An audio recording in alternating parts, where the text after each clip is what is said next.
Hey, what's up everybody? It is Kellen here from Start Your Systems, and welcome to another edition of Track Walk in MX Simulator, where today we're playing the Purple Rocks Compound. And ladies and gentlemen, this track is incredible. It is made by a user by the name of Jannik MX15, which is also known as Jannik Blume, a guy that I've seen race quite a few EMF, RF type races before, and he's a pretty good rider in this game. But this is his first stab at making a track, apparently. Could have fooled me, Jannik. This stuff is freaking incredible. This track, this compound, whatever you want to call it, it is amazingly diverse, really, really well put together. Come up with any superlative or adjective you can think of to describe it, and you'll find something amazing about this track. It is really, really, really well put together. I am thoroughly enjoying playing it. But let's just kind of talk about this track a little bit as we go through it. So first of all, playing the national track first, which is obviously kind of like the crux of the track, if you will. It kind of takes up the most space. Absolutely amazingly built. A lot of up and down use of elevation in and out of the trees and the hills and the rocks, obviously. So Purple Rocks Compound, I think it kind of gets the name from the fact that it's like a bit of a hazy dusk setting, and you can see that these rocks surrounding the area even have a bit of a slight purple sheen to them. So it kind of fits the theme of the track name and all that pretty well. But again, back to the track. I mean, top-notch job here on producing a really, really incredibly well put together track.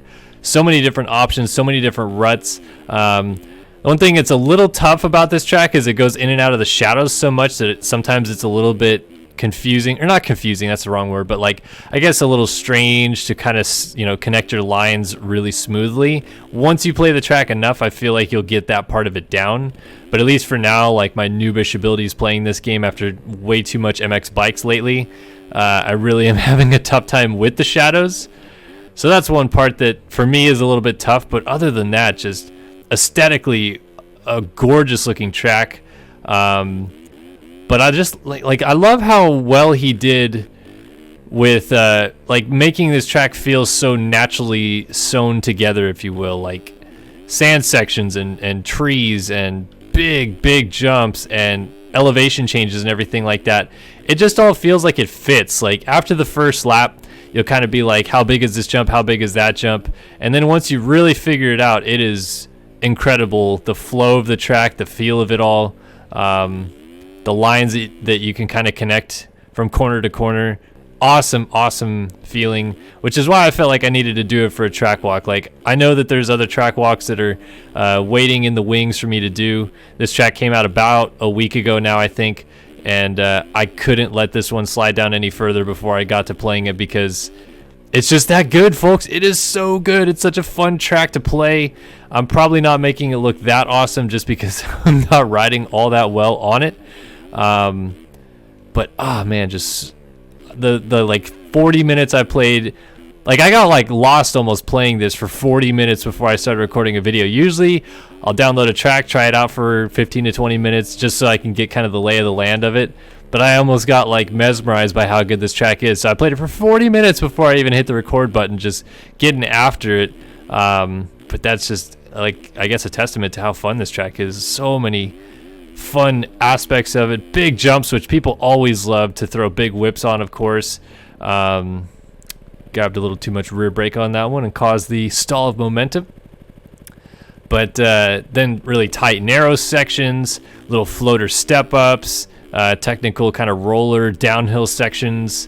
I mean, just all of it. Honestly, to me, this track feels like it should be in one of the console video games. Maybe not one of the more recent ones, but this track reminds me a little bit of ATV Off-Road Fury, the first game. I think the third game had a remake of it.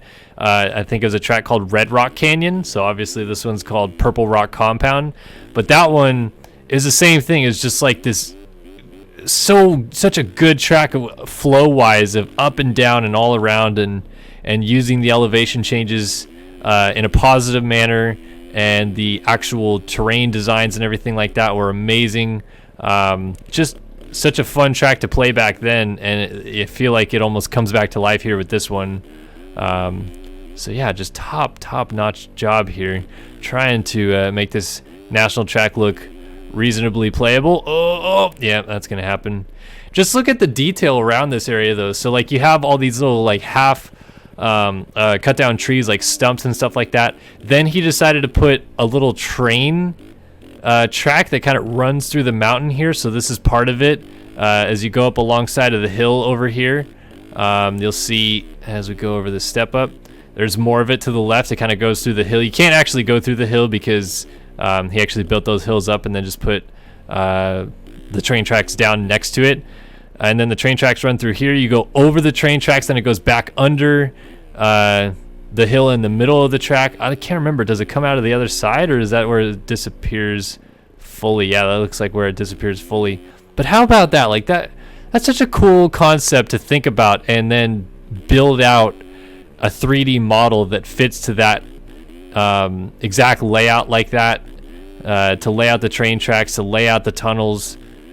I mean, just thinking outside of the box like that, that is so cool. You don't often see that, I feel like, in the game today, where people go above and beyond with the elements that you can produce in sim and create custom tracks out of it. We haven't had like a really good official track competition in 3 or 4 years, I would say now. But when we did, that's one of the cool things that came out of it, was that people made so many custom objects and elements that went onto the tracks that then, as part of the track competition, was released to the public, because that was like the deal. If you made a track for the track comp, your folders were public. And then it created a slurry of really cool environments that people made after that. And I don't know, I just think that when you do something creative like this, you really deserve the highest of praise, and definitely the highest of praise to Jannik Blume. I don't want to get stuck riding the national track forever, so what I'm going to do now is head off the right side here and do a little bit of this like kind of freestyle freeride track that he included with it. We're doing the Monea front flip here, I guess, or like the Monea 360. Jesus. All right. He included like it's not like a freestyle track. What would you call it? It's kind of like one of those little fun tracks that you always just kind of make for yourself in the hills where you connect jumps. Like, it's very similar to what you see riders doing like in Beaumont and stuff like that. Just little like fun floaters, jumping across chasms. This part of it kind of gets a little confusing because it just disappears onto what looks like a desert. But if you head over here, it kind of connects it back to itself. Just a little berm right here, and then you jump back across the track again. Like, just little intricate details like that. Such a cool little aspect and feature to add to a track like this that already is great, and then you just add something more to it to make it even that much more fun, that much more almost like replayable. Really exciting in my opinion. If we head over this way, obviously, like I was already pointing out, there's the train track, but then he built like a little single track. I called it a first gear track because really on a 450 you don't need to get out of first gear. But this is kind of just a fun little thing right here that I'm sick and tired of crashing. Just real simple, just couple turns back and forth through the trees, kind of going up this hill. It's not even shown as like an official track map on the track map. Like, the Supercross track is there, the national track is there, but this tiny little swervy back and forth deal, not there. Kind of interesting how that works. And so as we work our way up the top of the hill and then back down, goodness gracious. I'm telling you folks, if you put sim down for a long enough time, you really do lose a lot of skill when it comes to the game. And that's not a knock on newer players that might be looking at me and saying, well, you're still pretty decent, I wouldn't knock yourself too much. Seriously, I used to be pretty good at this game comparatively to what I am doing now, so I apologize in advance. Got a little kind of corner up here that goes around the tunnel, and then you come back down here, you jump across. Just fun little interesting aspects that he added. And that's cool, man. Just thinking a little bit beyond the racetrack. You don't always have to have just one racetrack.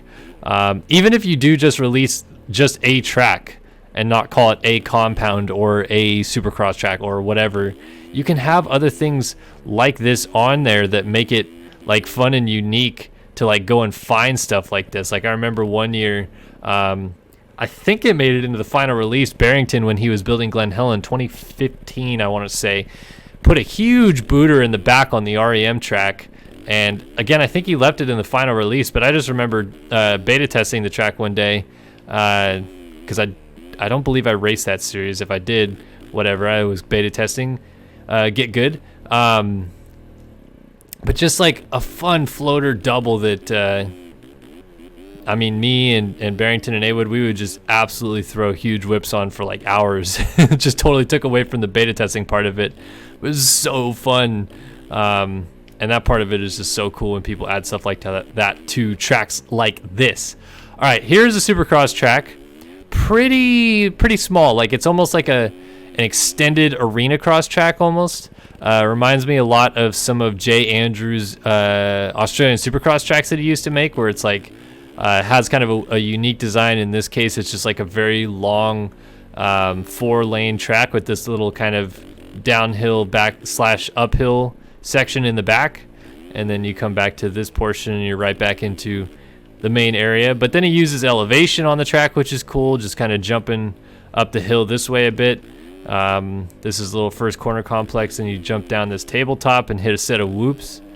So yeah, it's not a crazy like out there extravagant level track by any stretch of the imagination, but it's still fun.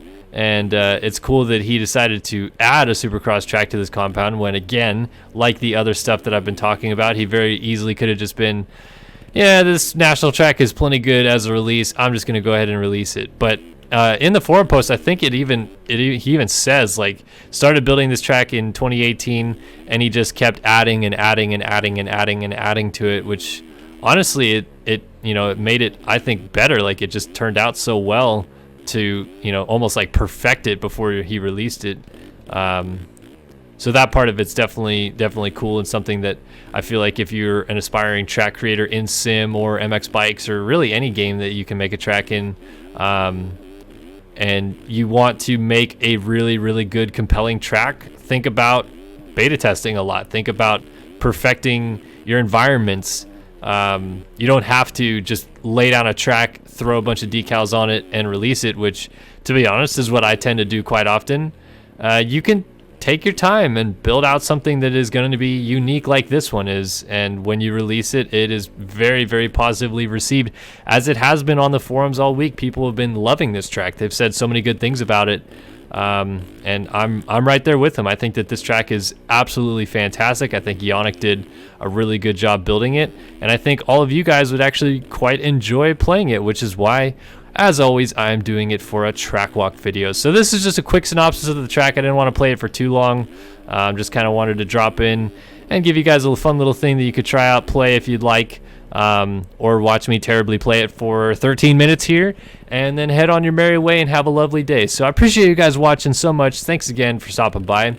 And as always, Kellen here from Start Your Systems saying, I'll see you guys in the next one. So long for now.